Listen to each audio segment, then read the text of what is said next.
और चलिए बुलेटिन की शुरुआत करते हैं। आपको जानकारी दे दें कि विश्व धरोहर समिति के 46वें सत्र का उद्घाटन भारत मंडपम में कार्यक्रम का आयोजन और पीएम मोदी ने उद्घाटन किया। बड़ी जानकारी आपको दे रहा है, पीएम मोदी ने कार्यक्रम में शिरकत की। केंद्रीय मंत्री गजेंद्र सिंह शेखावत ने भी इस कार्यक्रम में शिरकत की। तो बड़ी खबर इस वक्त की आपको दे रहा है और आपको बता दें कि विश्व धरोहर समिति के 46वें सत्र का उद्घाटन।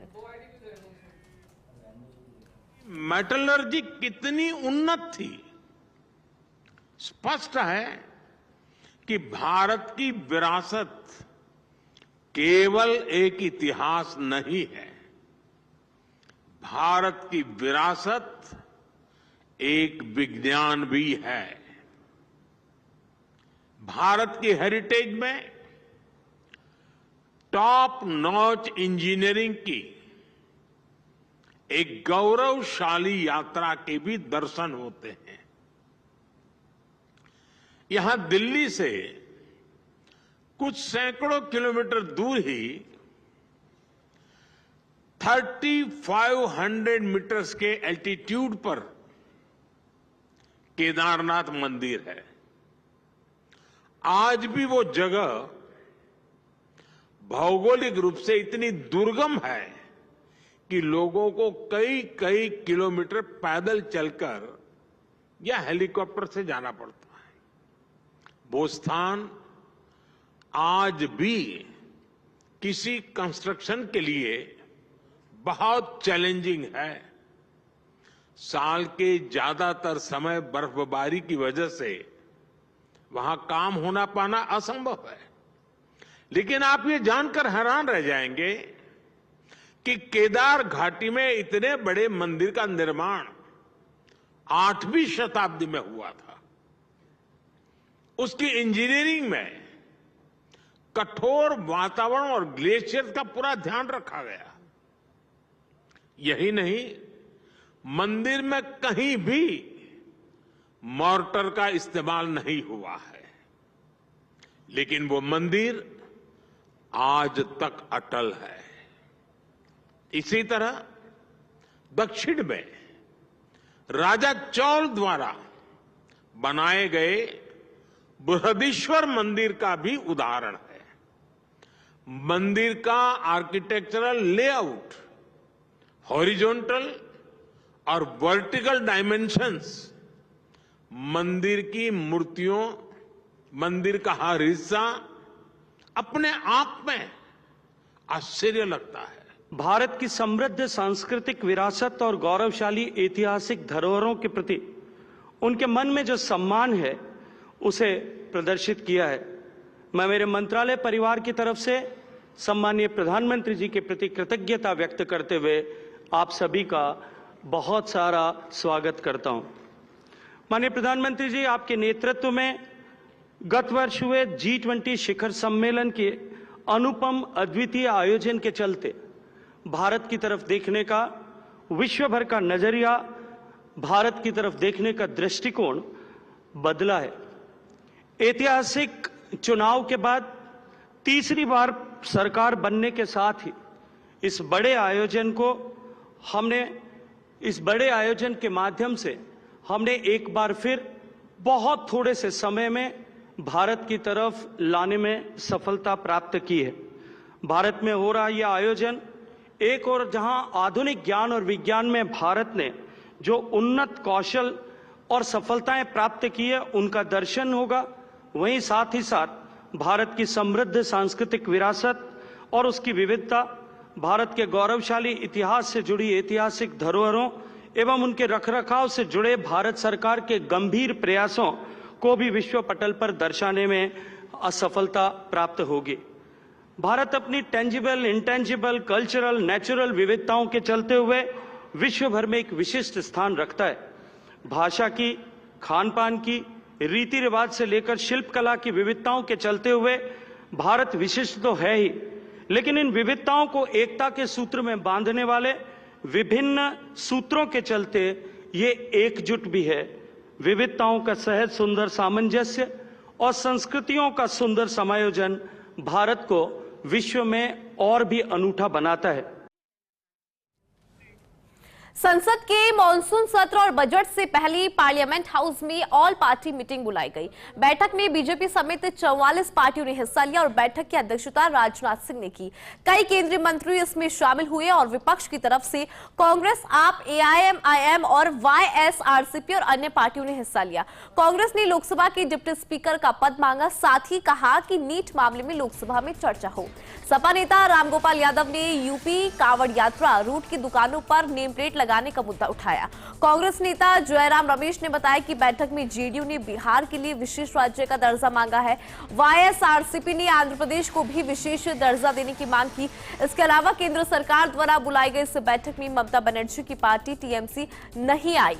पार्टी के नेता डेरेक ओ ब्रायन ने संसदीय कार्य मंत्री किरेन रिजिजू को चिट्ठी लिखकर बताया कि उनकी पार्टी का कोलकाता में कार्यक्रम है, इसलिए बैठक में शामिल नहीं हो पाएंगे।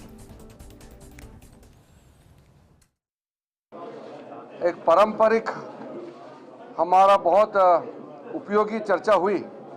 मैं सबसे पहले जितने पॉलिटिकल पार्टीज के पार्लियामेंट में फ्लोर लीडर्स हैं उनको धन्यवाद देना चाहूँगा, जो आज मीटिंग में पार्टिसिपेट करके बहुत अच्छे सुझाव भी दिए हैं।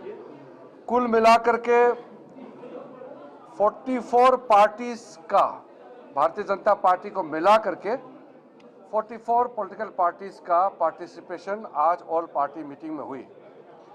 टोटल 55 लीडर्स इंक्लूडिंग मिनिस्टर्स, रक्षा मंत्री जी जो हमारा डिप्टी लीडर है लोकसभा में, और आज के मीटिंग को जिन्होंने चेयर किए हैं, हमारे सदन के नेता राज्यसभा में आदरणीय जेपी नड्डा जी, और मैं और अपने दोनों राज्य मंत्री पार्लियामेंट्री अफेयर्स के अर्जुन मेघवाल जी और एल मुरुगन जी, हम लोगों ने टोटल, और चिराग पासवान जी अपने दल के नेता के हिसाब से उन्होंने अटेंड किए हैं, तो 55 कुल मिलाकर के लीडर्स का आज बैठक हुई। हमने डिटेल में सारा पॉलिटिकल पार्टी के फ्लोर लीडर्स से उनका मत को लिया, सुझाव को लिया, हमने नोट किया और आग्रह भी किया कि हम मिल के बजट सेशन को अच्छी तरह से हम चलाएंगे और पार्लियामेंट को सुचारू रूप से चलाना ये सरकार में जो है उनका भी जिम्मेदारी है और विपक्ष में जो सदस्य है उनका भी जिम्मेदारी है।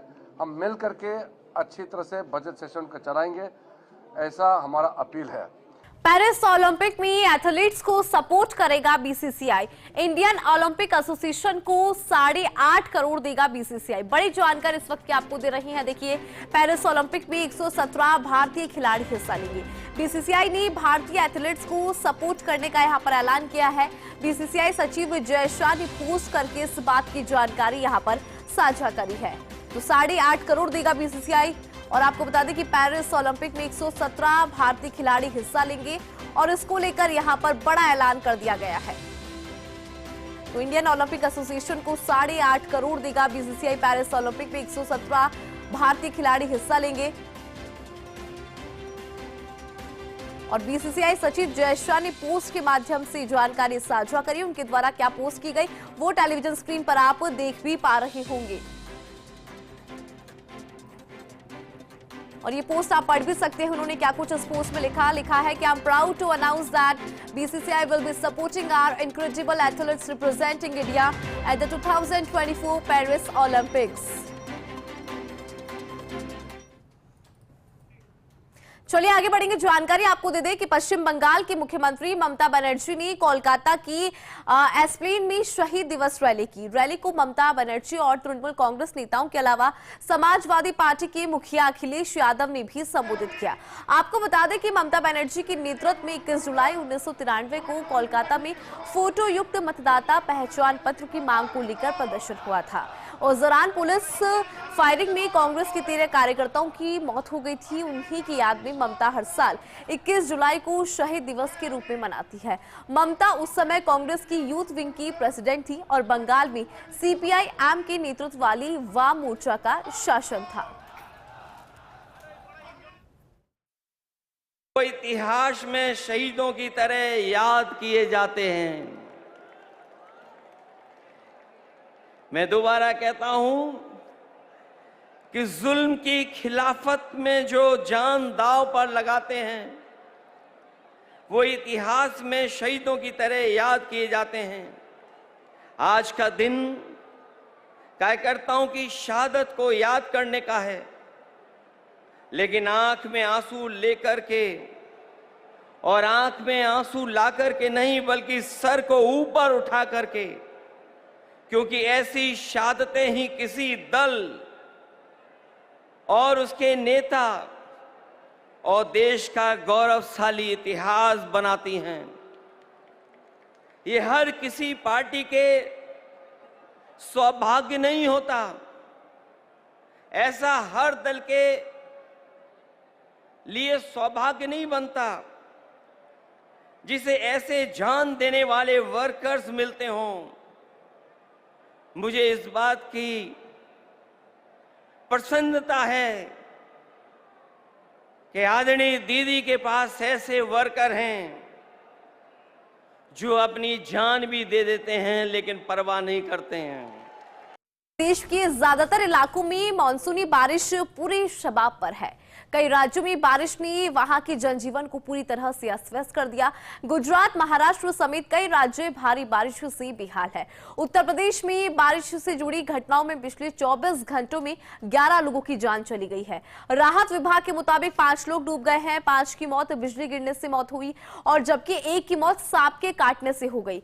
मौसम विभाग ने विदर्भ, छत्तीसगढ़, कर्नाटक, उत्तराखंड, उत्तर प्रदेश, हरियाणा, अरुणाचल प्रदेश, असम, मेघालय, मराठवाड़ा, आंध्र प्रदेश और तेलंगाना में भारी बारिश की संभावना जताई है। अगले 4 दिनों की अगर बात करें तो देखिए, अगले 4 दिनों के दौरान कोंकण, गोवा, मध्य महाराष्ट्र, गुजरात और मध्य प्रदेश में भारी बारिश का अनुमान है।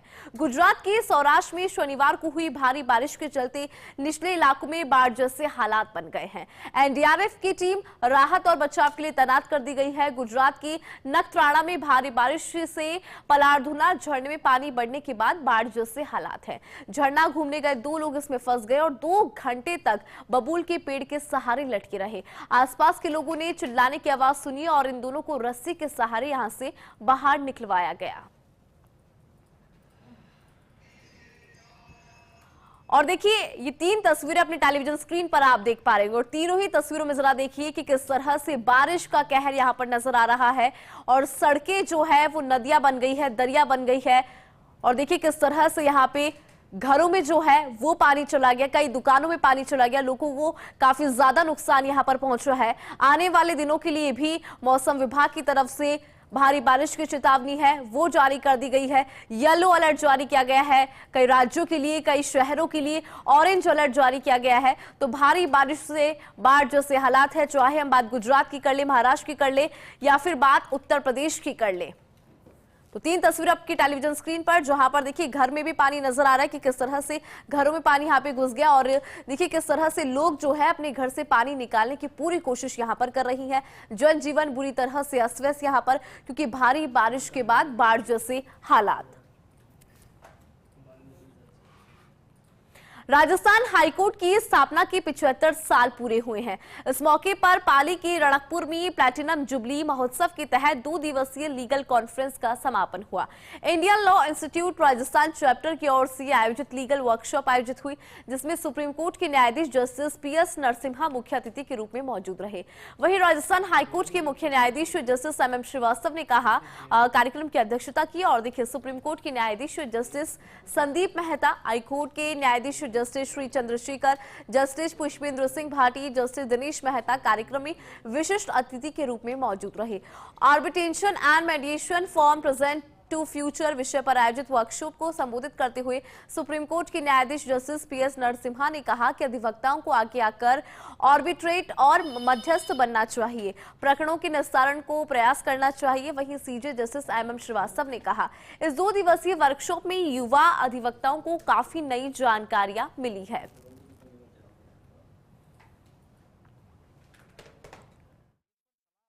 It was a beautiful thing for me to come to this place because I was very, very inspired from my younger days about Rajasthan. Ekling ji was on way that reminded me of Papa Rawal, the great Papa Rawal, who consolidated the country substantially. Also known for his relinquishment thereafter. It's one of the greatest persons we can never forget. It's indeed a historical moment for all of us, as I said yesterday in the inaugural session, that the Rajasthan High Court is in its 75th year of establishment and will be completing 75 years on 29th of August this year. And to make this year meaningful and to take a step forward into our future, taking lessons from the past and carry forward the glory of this institution. How to make it more interesting for the lawyers. So then, as usual, today is Guru Purnima, and probably our guardian judge at Supreme Court, he helped us out, and his Honorable Chief Justice was in constant dialogue with sir, and it was decided that the best man around would be Narasimha sir. Guru Purnima धूमधाम से मनाई गई महत्वपूर्ण दिन है और देश प्रदेश में विभिन्न कार्यक्रम भी आयोजित किए गए। लोगों को गुरु की पूजा करते हुए देखा गया और पूजा करके आशीर्वाद भी आज लोगों ने लिया। वहीं संगम तट और मंदिरों में भी भक्तों का तांता लगा रहा। आषाढ़ मास की पूर्णिमा को गुरु पूर्णिमा के नाम से जाना जाता है। मान्यताओं के अनुसार गुरु पूर्णिमा की ऐतिहासिक और आध्यात्मिक दोनों ही जुड़े हुए हैं। इसकी शुरुआत प्राचीन भारत की वैदिक परंपराओं के साथ हुई। इस दिन महर्षि वेद व्यास जी का जन्म हुआ था, इसीलिए इसे व्यास पूर्णिमा के नाम से भी जाना जाता है। महर्षि वेद व्यास इतिहास के सबसे महत्वपूर्ण गुरुओं में से एक थे। वे महाभारत और पुराणों की लेखक है। ये पूर्णिमा हमारे जीवन में गुरुओं के महत्व को दर्शाती है, जो हमें जीवन में सही मार्ग पर चलने के लिए हमेशा प्रेरित करती है। तो ये 6 तस्वीरें हम आपको दिखा रही हैं, बहुत खास तस्वीरें कि किस तरह से देश में आज कई तरह के कार्यक्रम आयोजित हुए। पटना की तस्वीर आप देख रही हैं, आस्था की डुबकी लगाते हुए लोग नजर आ रहे हैं। हापुड़ की तस्वीर भी हम आपको दिखा रही हैं।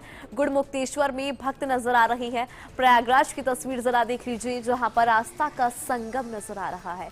चौथी तस्वीर है हरिद्वार से, जहां पर आस्था की डुबकी भक्तों के द्वारा लगाई गई। 5वीं तस्वीर है प्रभु श्री राम की नगरी अयोध्या की, जहां पर आस्था की डुबकी लगाते हुए श्रद्धालु नजर आए। 6ठी तस्वीर आ रही है गुजरात से, जहां पर इस्कॉन मंदिर में देखिए आज विशेष पूजा अर्चना की गई, क्योंकि आज का दिन बेहद ही खास है। और देखिए इस पूर्णिमा को व्यास पूर्णिमा के नाम से भी जाना जाता है। कई मान्यताएं इस पूर्णिमा के साथ जुड़ी हुई है। गुरु पूर्णिमा पर प्रदेश सरकार की ओर से प्रदेश में गुरु संत महंतों का गुरु वंदन किया गया। इस दौरान सरकार के मंत्रियों ने अलग अलग मंदिरों में पहुंचकर पूजा अर्चना की और साथ ही संत महंत का सम्मान किया। राजधानी जयपुर में देवस्थान एवं गोपालन मंत्री जोराराम कुमावत ने मोती डूंगरी गणेश मंदिर और गोविंद देव जी मंदिर पहुंचकर पूजा अर्चना की, साथ ही महंतों का सम्मान किया। मोती डूंगरी गणेश मंदिर में पहुंचकर जोराराम कुमावत ने पूजा अर्चना की और प्रथम पूज्य के ढोक लगाई। इस दौरान पूर्व मंत्री कालीचरण सराफ, सांसद मंजू शर्मा सहित पार्टी के कार्यकर्ता मौजूद रहे। मंत्री कुमावत की ओर से महंत कैलाश शर्मा का गुरु वंदन किया गया और सम्मान स्वरूप 3100 रुपए, शोल, लड्डू की टोकरी और श्रीफल भेंट किया। मंत्री कुमावत ने कहा कि भारतीय संस्कृति की परंपरा के अनुसार सभी साधु संत महंत का सम्मान जरूरी होता है। सरकार ने गुरु पूर्णिमा पर सम्मान का निर्णय लिया है, जिसके तहत देवस्थान विभाग की ओर से प्रदेश के प्रमुख 215 मंदिरों में गुरु वंदन किया गया। हमारे यहाँ गुरुओं का बहुत ही महत्व है और गुरु के बताए मार्ग पे ही हम चलते हैं। आज गुरु पूर्णिमा है और गुरु पूर्णिमा के दिन सभी अपने अपने गुरु और अपने जो आस्था के स्थल है वहाँ जा कर के दर्शन करते हैं और उनका आशीर्वाद लेते हैं। आज यहाँ मुझे मोती डूंगरी गजानन जी के मंदिर में आकर के गजानन जी का और महाराज जी का आशीर्वाद लेने का अवसर मिला। हमारे लोकप्रिय मुख्यमंत्री जी भजनलाल जी ने ये निर्णय लिया है कि गुरु पूर्णिमा के दिन जो राजस्थान में गुरु है, ज़्यादातर सब गुरुओं को जा कर के आशीर्वाद ले और मंदिरों में जा कर के उनके आशीर्वाद ले। और मुख्यमंत्री जी की तरफ से जो देवस्थान विभाग का कार्यक्रम है उसमें गुरुओं को वहाँ जा कर के सम्मानित करना वहाँ उनको शॉल ओढ़ा करके सम्मानित करना, उनको प्रसाद भी भेंट करना और एक छोटी सी भेंट 3100 रुपये उनको सभी जगह भेंट करने का निर्णय लिया था। तो ये सब हमने जगह जगह हमारे देवस्थान विभाग के अधिकारी जा रहे हैं। डूंगरपुर में गुरु पूर्णिमा महोत्सव मनाया गया। कृष्णा अवतारी संत मावजी महाराज की जन्मस्थली पर हजारों श्रद्धालु पहुंचे और महंत अच्युतानंद महाराज का आशीर्वाद लिया। बेणेश्वर धाम पर दिन भर संत मावजी महाराज की लीला और भविष्यवाणियों की भजन कीर्तन का गायन कर भक्त उल्लास श्रद्धा में झूमते हुए नजर आए। इस मौके पर महंत अच्युतानंद महाराज ने भक्तों को धर्म के मार्ग पर चलते हुए मानव जीवन की कल्याण का संदेश दिया। और चलिए इसी के